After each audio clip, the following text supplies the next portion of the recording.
graça. Dando continuidade, né, às palestras a respeito do Evangelho segundo o Espiritismo, vou continuar, né, com o capítulo 16. Não se pode servir a Deus e a Mamon. Vou falar a respeito dos itens desse capítulo. Vou falar a respeito da parábola, né, dos talentos, a utilidade providencial da fortuna e as provas da riqueza e da miséria. Então, vou fazer uma breve introdução para que não fique tão vago, né? Se eu falar só a respeito desses itens, então fica um pouco vago lá atrás, né? Então, o que significa Mamon? Na antiguidade, o pessoal tinha vários deuses, né? Mas só que Mamon, ele é uma palavra de origem aramaica e significava dinheiro, riqueza, ou seja, bens materiais. Então, ele era uma divindade pagã. Seria a adoração aos bens materiais.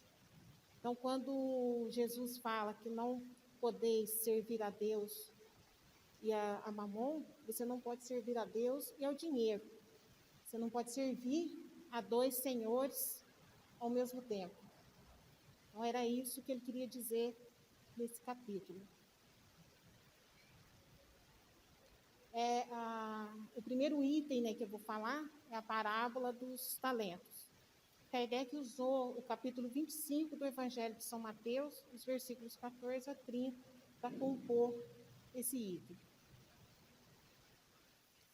E o que é uma parábola? A parábola é uma história, né, que Jesus contava para ilustrar os seus ensinamentos. A maior parte delas tinha como objetivo fazer penetrar nas massas ou fazer penetrar nas pessoas, né, a ideia da vida espiritual. Então, ele contava uma historinha de forma que as pessoas daquela época pudessem compreender os seus ensinamentos. E o que é talento? Na Palestina, o talento ele não era uma moeda em si, mas era uma medida de peso. E ia depender se essa moeda, né, esse peso, se ele era de cobre, se ele era de ouro ou de prata. Um talento de ouro equivale ao salário de 6.000 dias de trabalho. Esse comentário está no estudo da Bíblia. E se a gente for trazer para os dias atuais, equivale a R$176.000. Seria o valor de um talento de ouro. E se a gente for no dicionário, o que significa talento? A noção de talento está relacionada com a aptidão ou com a inteligência. Trata-se da capacidade para exercer uma certa ocupação ou para desempenhar uma atividade. E o que Jesus quis dizer quando ele fala nessa parábola, né, do talento? O que ele queria mostrar para essas pessoas? Que os talentos são bens, recursos, né, que a providência divina nos empresta ou nos outorga, para a gente usar no nosso benefício próprio e para ajudar o nosso semelhante. E o que são esses talentos, né, que Deus nos empresta?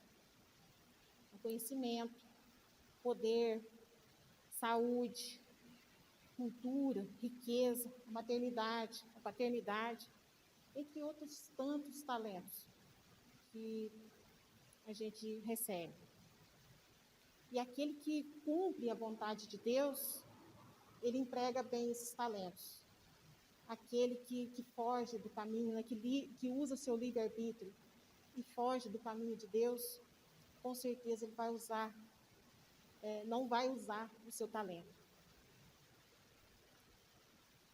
Então, a parábola, né, a história que Jesus contou para os seus discípulos, a parábola dos talentos.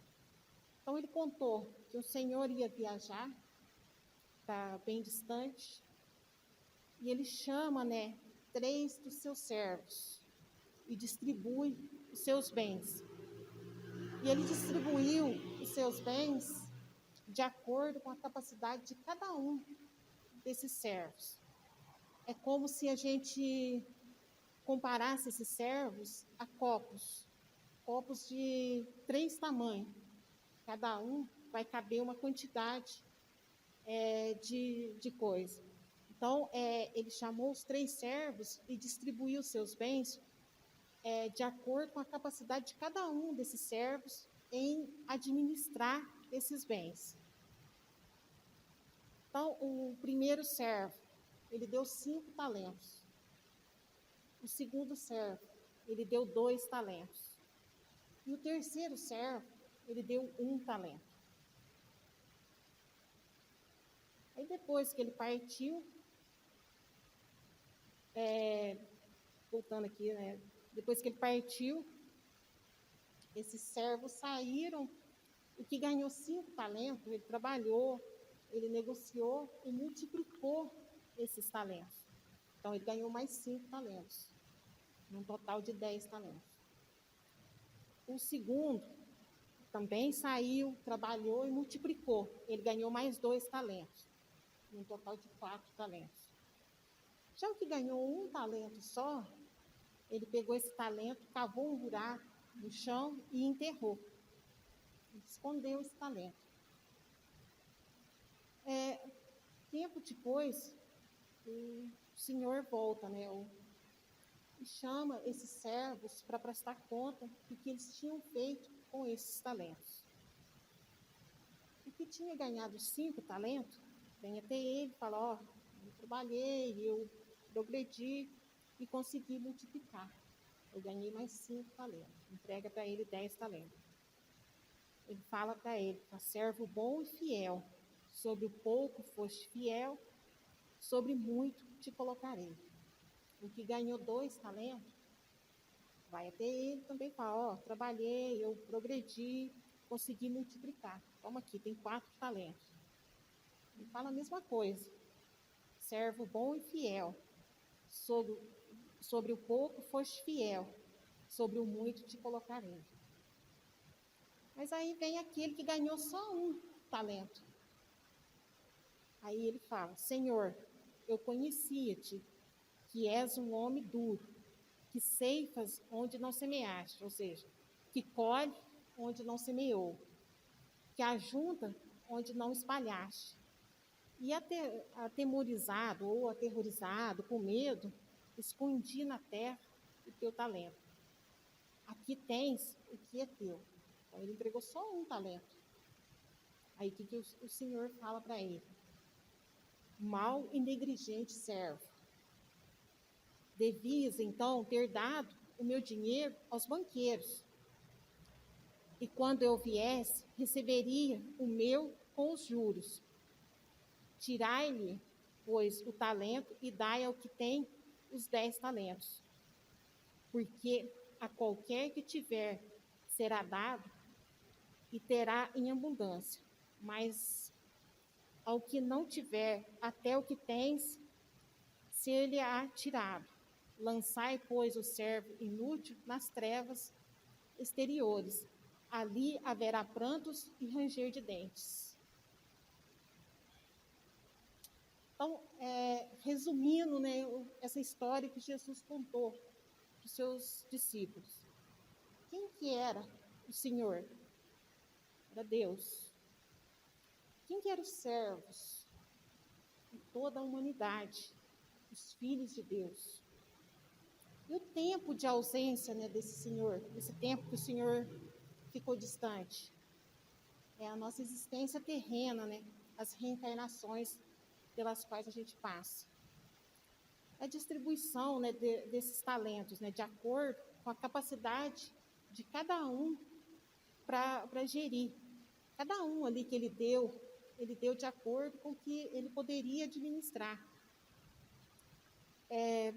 O talento era tipo uma moeda, que se a gente pegar na Grécia, equivaleria a 6.000 dracmas, Se fosse em Roma, seria 6.000 denários. Então, cada dracma ou denário é o salário, né, de um dia trabalhado. Então, 5 talentos equivaleria a 82 anos de trabalho daquele servo.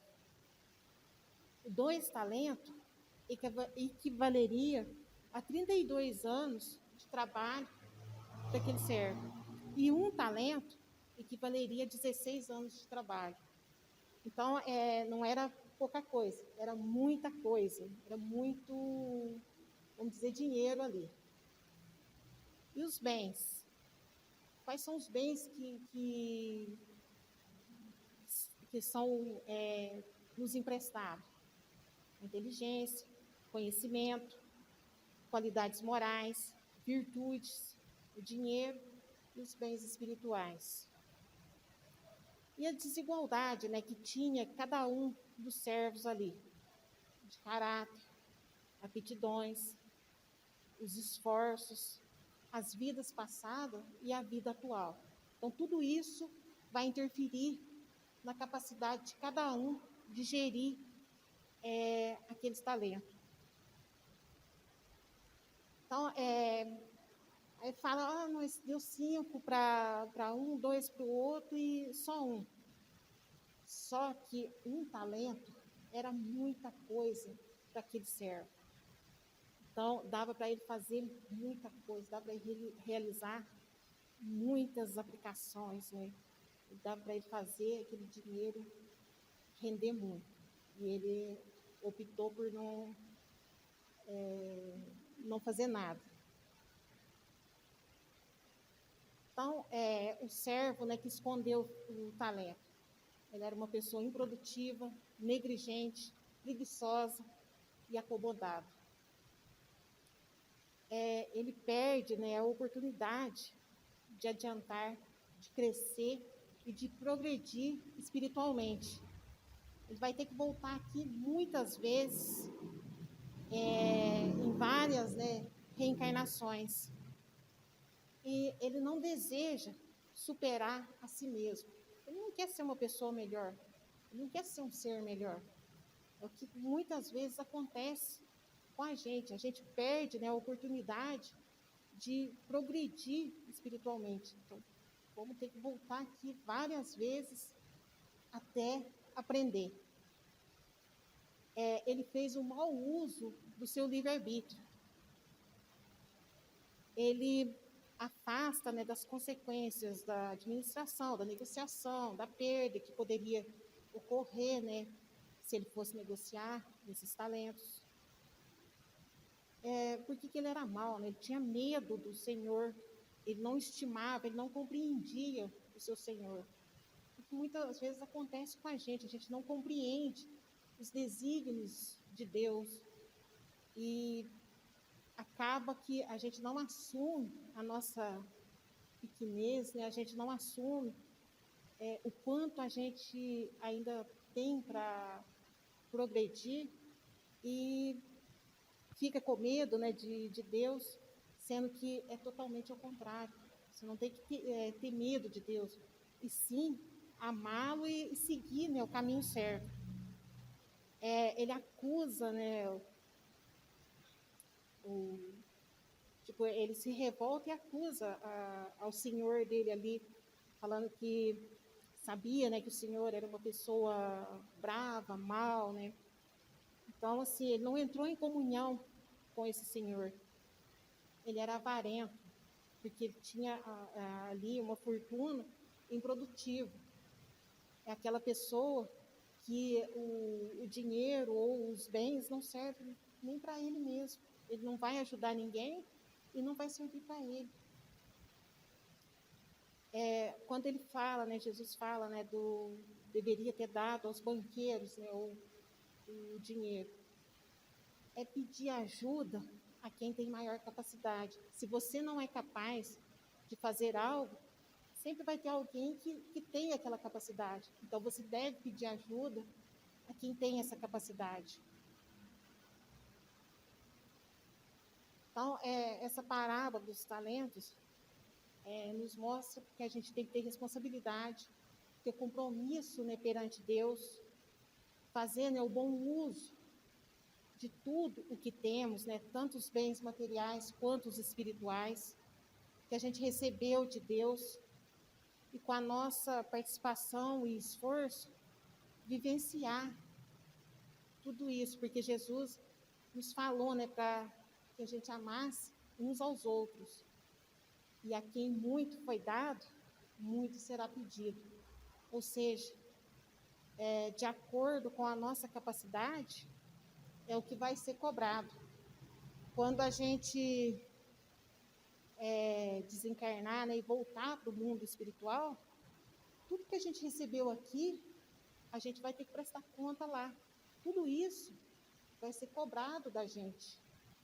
Então, a gente precisa assumir as nossas responsabilidades e tentar nos melhorar moralmente para que haja, né, a evolução do nosso espírito.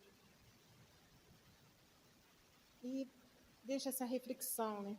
O Senhor não exige, não reclama de cada um de vós, senão o que é justo, atento à vossa capacidade e à vossa fraqueza humana, mas quer que façais todos os esforços para progredir. Dentro de vós colocou o germe, desenvolvei. Então, dentro de cada um de nós foi colocado vários talentos, que a gente desenvolva esses talentos e use esses talentos para o nosso melhoramento e para ajudar o nosso próximo. E eu deixo essas duas perguntas para que a gente possa nos analisarmos, né? Como que a gente está administrando os nossos talentos e quantas oportunidades já tivemos e não aproveitamos. Eu deixo essas duas perguntas para a gente nos analisar. O segundo item que eu vou falar é a respeito da utilidade providencial da riqueza, as provas, né, da riqueza e da miséria. Então, eu vou tentar explicar a razão, né, das desigualdades e justificar a necessidade das provas, né, da riqueza e da pobreza. Então, a gente se questiona muito, né, por que uns são ricos e outros são pobres? Por que uns ganham muitos dólares ao ano, enquanto outros recebem pouco ou quase nada? Por que a sorte sorri para uns e fecha a cara para outros? Por que uns nascem em berço de ouro e outros numa choupana? Então, essas são algumas, né, das muitas questões que a gente se questiona, né? Por que acontece isso? Por que tanta desigualdade? E aí, se a gente for analisar sobre a ótica espírita, vem toda a resposta para esses questionamentos. Então, quando que começa, né? Quando que surge a desigualdade? Quando o homem, né, ele passa, né, a praticar agricultura, quando ele começa a domesticar os animais, ele se torna sedentário. E aí a terra passa a ser, né, o maior bem. Então ali, uns se sobressaem, se tornam, né, proprietários dessa terra, e outros não têm essa propriedade. Aí surge a desigualdade. E aí, aqueles que não detêm, né, o poder sobre a terra, trabalham nela, né, em troca de sua sobrevivência e da sobrevivência de sua família. Então, aí é o começo da desigualdade, quando o homem passa a evoluir e se torna sedentário. E o que é riqueza? Vem da raiz gótica rix, é o conjunto, né, de bens materiais ou imateriais exteriores ao homem, que contribui para o seu bem-estar individual ou coletivo, direto ou indiretamente, que é indispensável para que sejam possuídos, ou pelo menos usado pelo homem, ou pelo menos usados pelo homem. É tudo quanto pode satisfazer uma necessidade ou um desejo. E as riquezas, né, tem a riqueza material e a riqueza espiritual. Então, a riqueza material seria os bens materiais, o dinheiro. Ela tem ênfase no corpo efêmero, ou seja, no corpo material. Já a riqueza espiritual seria o amor ao próximo, os sentimentos, as atitudes. Ela tem ênfase na alma eterna, ou seja, ênfase no espírito. Então, as provas, né, da riqueza e da pobreza. Então, de acordo, né, com a doutrina espírita, a riqueza e a pobreza nada mais são do que provas ao qual o espírito necessita passar, tendo em vista um objetivo mais alto, né, o seu progresso moral. Deus concede a uns, né, a prova da riqueza e a outros a prova da pobreza, para experimentá-los de modo diferente. Lembrando que muitas vezes é o próprio espírito que escolhe a prova que quer passar. Então, muitas vezes é o espírito que escolhe ser pobre ou ser rico nessa encarnação. Tanto uma quanto a outra são provas muito difíceis, porque na pobreza o espírito pode ser tentado a revolta, né, a blasfêmia contra o Criador. Você se revolta contra Deus, fala, por que eu sou tão pobre, né? Já a riqueza expõe, né, esse espírito ao abuso dos bens que Deus os empresta, deturpando com esse comportamento os seus objetivos, ou seja, ele pode se perder ao usar de forma inadequada, né, esses bens materiais. Ele pode se perder e não cumprir essa prova que ele veio aqui para cumprir. E pobres e ricos voltam, né, para a vida espiritual em idênticas condições. Isso mostra, né, que a condição social é uma expressão transitória aqui da Terra. Isso não vai, tipo, se você era rico aqui, você não vai chegar lá e ter mais privilégios do que a pessoa que era pobre. Não, você vai voltar em igual condição. Tanto faz ser rico como pobre, volta nas mesmas condições.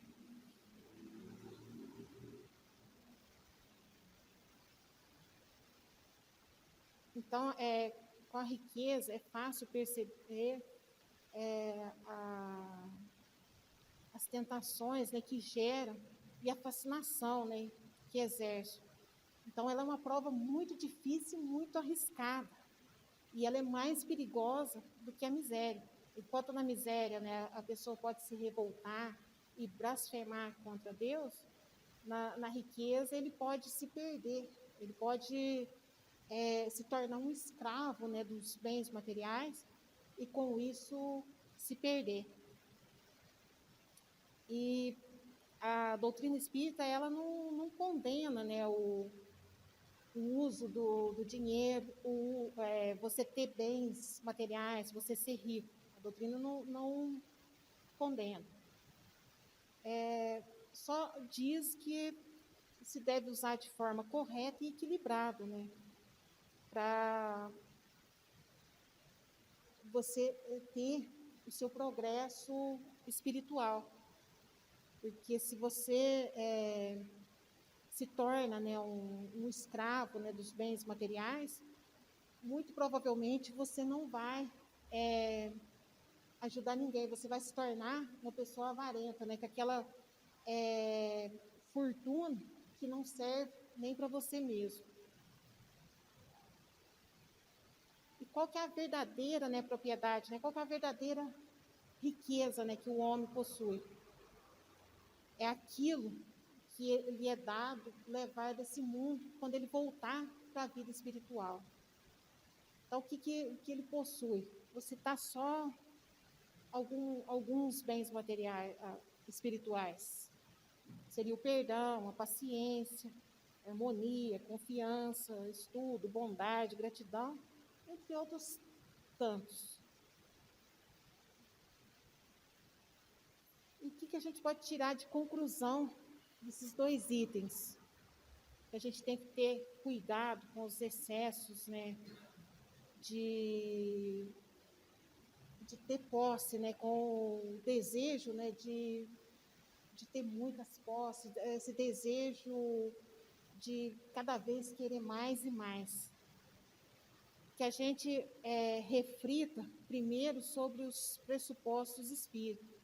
Eles foram codificados para auxiliar o pensamento do homem, a fim de que esse se liberte das paixões materiais, conduzindo-o a conquistar a conquista dos bens espirituais, os únicos que poderão levar ao voltar para a vida espiritual. Que a gente reflita sobre os nossos talentos ocultos e que a gente não espere que o Senhor venha cobrar de nós para que possamos colocar em favor do nosso próximo. A parábola, né, dos talentos ensina que Deus não é injusto. Ele nos concede talentos, ou seja, dons e habilidades, oportunidades, de acordo com a nossa capacidade. Ele seria injusto se confiasse a nós algo que a gente não pudesse administrar, que a gente não tivesse a capacidade. Quando Deus nos dá um talento, Ele já sabe exatamente o que devemos fazer com ele. Somos apenas depositários, não somos donos do talento que recebemos. Nossa função é administrar e zelar por ele.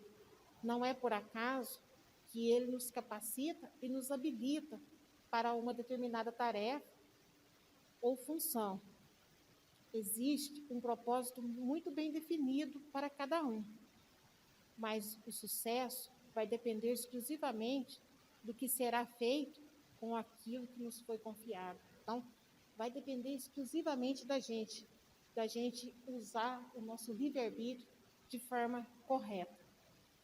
E em gratidão a Deus por ter nos depositado em nós tamanha confiança, devemos aperfeiçoá-los a fim de que eles sejam úteis para o nosso progresso moral. E para encerrar, eu deixo essa mensagem do Dalai Lama. Os homens perdem a saúde para juntar dinheiro, depois perdem o dinheiro para recuperar a saúde. E por pensarem ansiosamente no futuro, esquecem do presente, de forma que acabam por não viver nem o presente nem o futuro, e vivem como se nunca fossem morrer, e morrem como se nunca tivessem vivido. O que eu tinha para passar para vocês era isso. Muito obrigada.